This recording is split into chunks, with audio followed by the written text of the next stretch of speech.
কুড়িগ্রামের রৌমারী সীমান্তের শূন্যরেখায় 4 দিন ধরে আটকে আছেন নারী শিশুসহ 9 জন। তাদের মধ্যে 6 মাস ও 2.5 বছর বয়সী 2টি শিশু রয়েছে। উপজেলার গয়টাপাড়া সীমান্তের শূন্যরেখায় 2 শিশু, 1 নারী ও 3 পুরুষ এবং ভন্দুরচর সীমান্তে আরও 3 যুবক খোলা আকাশের নিচে অনিশ্চিত দিন কাটাচ্ছেন। সামান্য একটি প্লাস্টিকের ছাউনি এখন তাদের আশ্রয়। বিষয়টির শান্তিপূর্ণ সমাধানের জন্য বিজিবি বিএসএফকে পতাকা বৈঠকের প্রস্তাব দিয়েছে।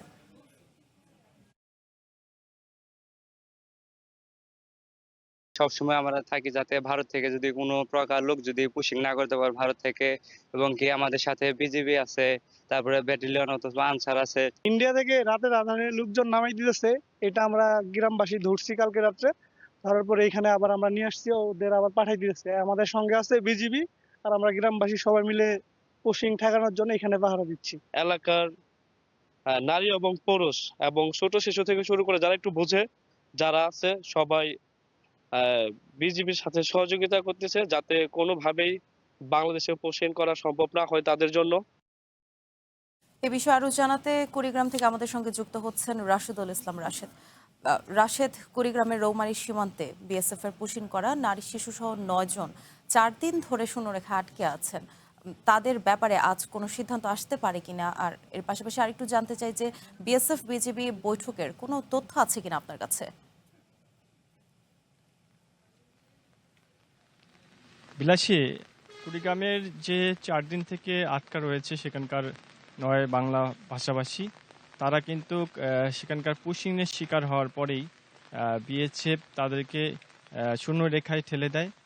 আর বিজিবি সেই শূন্যরেখায় অবস্থান করে দিনরাত পাহারা বসিয়েছে স্থানীয়দেরকে সাথে নিয়েই।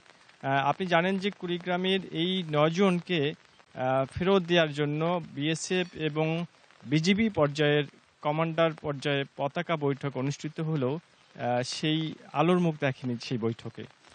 তবে আমি কথা বলেছি এখানকার যে গয়টাপাড়া বিজিবি ক্যাম্পের কমান্ডার আছে সুবেদার শফিকুল ইসলাম, তিনি যেটি বলছেন যে ভালুকা উপজেলার ময়মনসিংহ ভালুকা উপজেলার যে বাসিন্দা যারা আছে তারা কিন্তু তাদের পরিচয় নিশ্চিত করেছে, কিন্তু রাষ্ট্রীয় যে সিদ্ধান্ত নীতিমালার ভিত্তিতেই তারা তাদেরকে নিতে চাচ্ছে এমনটি বলেছে।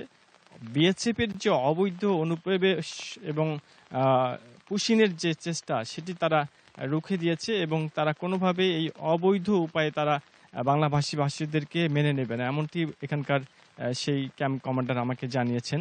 তবে আপনাকে একটু বলে রাখি যে কুড়িগ্রামের 278 কিলোমিটার এলাকা জুড়ে যে ভারত সীমান্ত রয়েছে সেখানে কিন্তু বিশেষ করে বিজিবি এই বিশাল এই সীমান্ত পাহারা দিতে অনেকটাই হিমশিম খাচ্ছে, যে কারণে তারা আসলে স্থানীয় জনতা এবং আনসার বিটিবিদেরকে সাথে নিয়েই তারা কিন্তু সেই সীমান্ত পয়েন্টগুলোতে পাহারা বসেছে।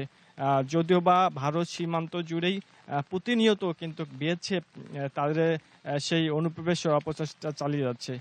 বিলাসী, এই ছিল আমার কাছে কুড়িগ্রামের যে ভারতীয় বিএসএফের যে অবৈধ অনুপ্রবেশ বা পুশিন তার সর্বশেষ পরিস্থিতি।